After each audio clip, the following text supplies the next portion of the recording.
அப்பா வராங்க.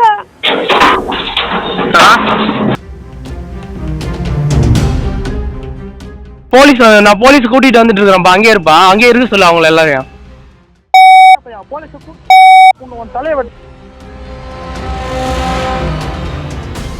நீ சொன்ன மாதிரி ஆட்டுக்கு கேட்ல பூட்டு போட்டு வந்துட்டான். அப்பா எங்க பாருங்கடா.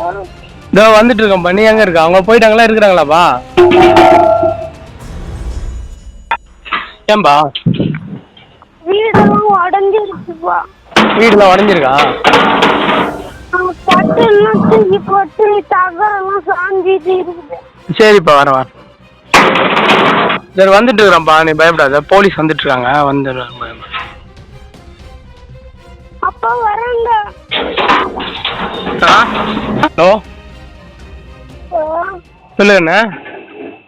அப்பா எங்க பாருங்கடா. இதோ வந்துட்டு இருக்கேன்ப்பா. நீ எங்க இருக்க? அவங்க போயிட்டாங்களா, இருக்கிறாங்களாப்பா?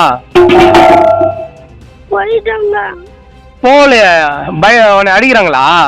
போலீஸ், நான் போலீஸ் கூட்டிட்டு வந்துட்டு இருக்கிறேன்ப்பா. அங்கே இருப்பா, அங்கே இருக்க சொல்லு அவங்கள எல்லாரையும். வணக்கம், என் பேர் அரவிந்த். நான் நைட்டு ஒரு 12 மணிக்கு மேலே நாங்கள் தூங்கிட்டு இருந்தோம். அப்போ வந்து டடாபுடான்னு சத்தம் கேட்டுது.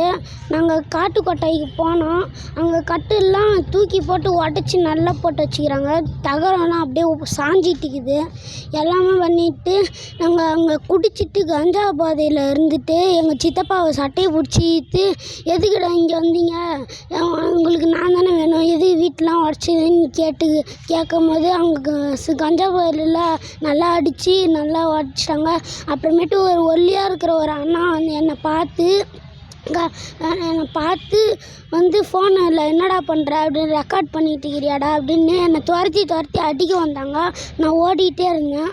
ஓடி என் ஃபோனை பிடுங்கி, நீ ரெக்கார்டு பண்ணுறியா, நீ அம்மா பெரிய ஆளை அப்படின்னு சொல்லி என்னை அடித்து போட்டு என்னை மண்டையில் இருட்டில் இருந்தேன். அப்போ என்னை எதுலேயும் மண்டையில் அடித்து பின்னாடி திருப்பி விட்டு என்னை காலால் எட்டி உடச்சிட்டாங்க. நான் ஒரு மரக்கட்டையில் போய் வீழ்ந்துட்டேன். அழுவிட்டு நான் போய் ஒரு மாங்காய் மரத்து எங்கள் காட்டுக்கொட்டையில் போய் அப்பாட்ட ஃபோன் பண்ணி பேசிட்டு இருந்தேன். இது மாதிரி நடக்குதுப்பா, அப்படி வாப்பான்னு சொன்னேன். எங்கள் அப்பா வந்துக்கிட்டே இருக்கிறேன்னு சொன்னாங்க. போலீஸ் கூப்பிட்டு வந்துட்டு இருக்கிறேன் அப்படின்னு சொன்னாங்க. அப்புறமேட்டு வந்து எனக்கு சத்தம் தெரிஞ்சு அந்த ஆளுக்காரங்களாம் வந்து நீ என்னடா பண்ணுற அப்படின்ட்டு, உங்கள் அப்பனுக்கு ஃபோன் பண்ணேன், உங்கள் அப்பாவை கொல்லாமல் விட மாட்டோம், உங்கள் அண்ணன் பையன் எங்கே இருக்கிறான் அப்படின்னு சொல்லி ஃபோன் பண்ண சொன்னாங்க. என்னையும் மிரட்டினாங்க ஃபோன் பண்ணி. அங்கே இருக்கிறவங்களாம் போயிட்டாங்களோன்னு எங்கள் அப்பா கேட்டாங்க. அப்புறம் என்னை மறுத்தி ஆயுதத்தெல்லாம் வச்சு என்னை மிரட்டி போயிட்டாங்கன்னு சொல்லு அப்படின்னு சொல்ல சொன்னாங்க.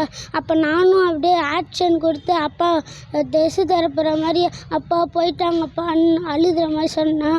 அப்புறமேட்டு அப்பா இல்லை போயிட்டாங்களே போகலையே அப்படின்னு சொல்கிறாங்கன்னு, நான் போலீஸ் வந்துட்டு இருக்கிறாங்கன்னு சொல்லும் போது, நீ அங்கே ஒரு அண்ணா ஃபோனை பிடுங்கி, உன்னால் என்ன பண்ண முடியுமா பண்ணுறா, பூ அறுத்தியில் அப்படியே திட்டி ஃபோனை எடுத்துகிட்டு போயிட்டாங்க. அப்புறமேட்டு ஒரு அண்ணா வந்து எங்கள் அப்பாவுக்கு ஃபோன் பண்ணி ஒரு அண்ணா வந்து என்னை கூப்பிட்டு போயிட்டாங்க. நன்றி.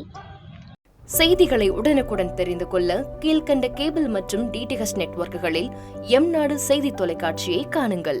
பாதகம் செய்பவரை கண்டால் நாம் பயம் கொள்ளலாகாது பாப்பா, மோதி மிதித்து விடு பாப்பா, அவர் முகத்தில் உமிழ்ந்து விடு பாப்பா. அண்மை செய்திகளை உடனுக்குடன் தெரிந்து கொள்ள இணைந்திருங்கள் எம்நாடு தொலைக்காட்சியுடன்.